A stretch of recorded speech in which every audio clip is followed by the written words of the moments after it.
अस्सलाम वालेकुम। किसानों को एक और 440 वोल्ट का बड़ा झटका लगा दिया गया है। जी हाँ, किसानों को एक बार फिर टैक्स नेट में लाया गया है और इस बार जो निशाना है वो सूबा सिंध के काश्तकार हैं। सूबा सिंध के काश्तकारों को जो छोटी कंपनीज़ हैं उनके ऊपर 20% और बड़ी ज़री कंपनीज़ के ऊपर 28% जो टैक्स है वो सालाना नफाज उसका कर दिया गया है। और ये टैक्स जो है वो मुस्तकबिल में क्या गुल खिलाएगा, क्या किसानों के ऊपर जुल्म सितम ढाएगा, ये वक्त ही बताएगा।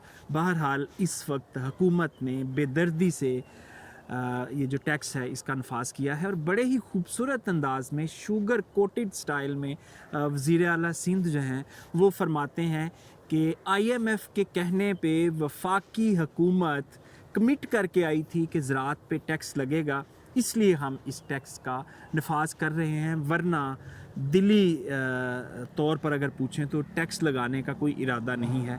ये बड़े खूबसूरत अल्फाज हैं और हमारे मासूम काश्तकार और मासूम आवाम जो है वो इसको यकीनी तौर पे सच भी समझ लेती है और ये बात समझ के वो समझते हैं जी अब मसला सारा हल हो गया है। बहरहाल जिस अंदाज में भी कन्वे किया गया है टैक्स नफाज कर दिया गया है।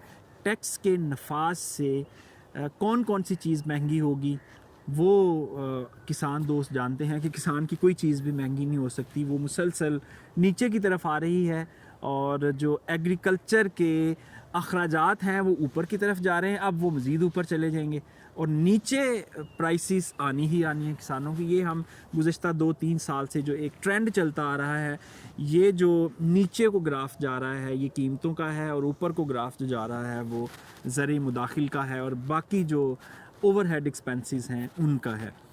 एक अच्छी बात यह है कि इसमें जो सिंध में टैक्स लगाया गया है उसमें लाइफ स्टॉक को शामिल नहीं किया गया, लाइफ स्टॉक को एग्जाम्प्ट रखा गया है, जबकि पंजाब में जब टैक्स नाफिज हुआ था तो उसमें लाइफ स्टॉक का शोबा भी शामिल था। अच्छा, एक बड़ा अहम सवाल जो हर किसान के जहन में आ रहा है कि ये कंपनीज़ की बात हो रही है, छोटी कंपनीज़ और बड़ी कंपनीज़, तो बीच में जो छोटा काश्तकार है उसका क्या बनेगा? तो उसका फेट अभी बाकी है डिसाइड करना कि उसको किस तरह टैक्स नेट में लाया जाएगा।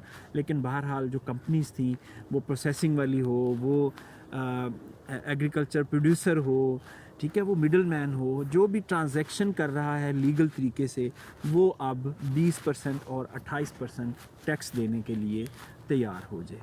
जी, तो मेरे सिंध के काश्तकार भाइयों कमेंट में ज़रूर बताइएगा कि आपको सिंध गवर्नमेंट का ये फ़ैसला कैसा लगा। इजाज़त दीजिए, खुदा।